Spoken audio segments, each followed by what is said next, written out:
This month I finished 7 books. Welcome to June's edition of Amy Reads. Each month I share the books that I've read. I give them a rating.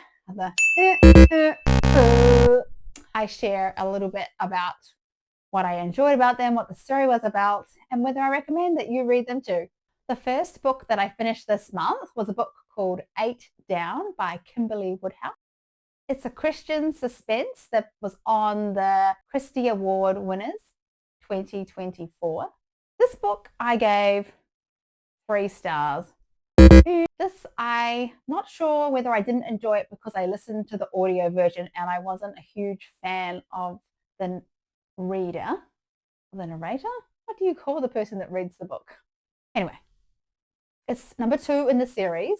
The story was about a new investigator stepping into her role, facing up against a serial killer. You hear a little bit from the serial killer's perspective, and it seems like he's in some other sort of organization that's maybe like fighting for protecting the environment and such. But he takes things too far and he gets rid of those who are in his way. He also uses crossword clues to taunt those who are trying to catch him and warn of those who he next has in his sights. Overall, the book was okay. I think I might read the others in the series, but maybe because of the audio, I'm just giving it 3 stars. The next book I finished this month was The 10th of December by George Saunders. This came from the New York Times Reader's Choice List of the Century. This was a series of short stories. I listened to it on audio and I also gave it 3 stars. I did enjoy many of the stories. They were quite thought-provoking and some of them have really stayed with me. So I think there is a lot of value to be had in this book. I didn't really like how the audiobook was set out. I was never quite sure when they'd moved on from one story to the next. So I wish they had been a bit clearer in the audio version. The next book I finished was The Foxhole Victory Tour by Lynn Green, and I gave this book a 5 stars recommend. This was Christian historical fiction, and I really liked the way the story carried me along. It taught lessons without being too preachy, and I really enjoyed the character growth and development of the characters. So yeah, definitely recommend. The next book I read was also from the New York Times Reader's Choice List. It was The Life of Pi by Jan Mattel, and I hope I'm not butchering the name. I gave this book a 4 stars recommend. Really enjoyed the story. It was a lot more spiritual than I had thought. I remember seeing the trailer for the movie a long time ago and thinking about it, but I never watched the movie, and I really enjoyed listening to this book.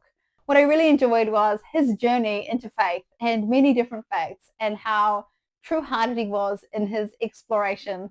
And one statement that really stayed with me came from near the end of the book, where he's explaining to the investigators of the boat destruction whether they liked his animal version of the story or his shortened story with the people.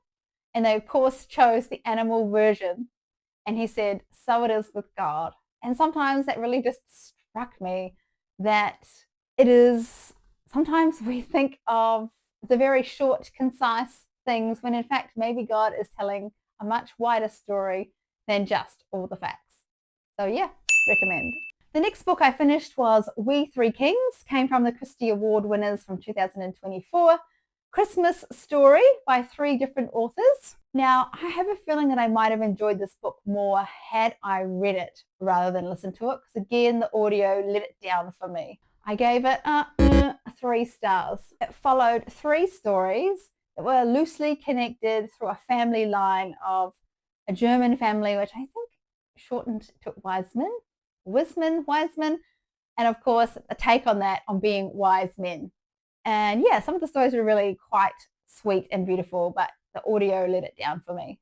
The next book I read was also from the Christy Award winners of 2024, and it was Keller by J.J. Fisher. This was a Christian young adult fantasy book in a dystopian land, and I really loved this book. I give it recommend 5 stars. There is a world where these times have passed. The world is mostly frozen and cold, people try to avoid what was done in the past to hopefully avoid its conclusion.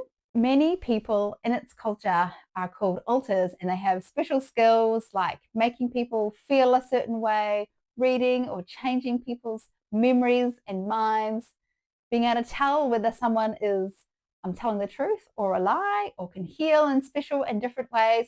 I really love the story. So it starts off with a girl who is a slave, and she is a mem, what they call a mem, and she can go and freeze terrible memories. And so she has to see and read these terrible people's choices and freeze them so they can try and get some relief.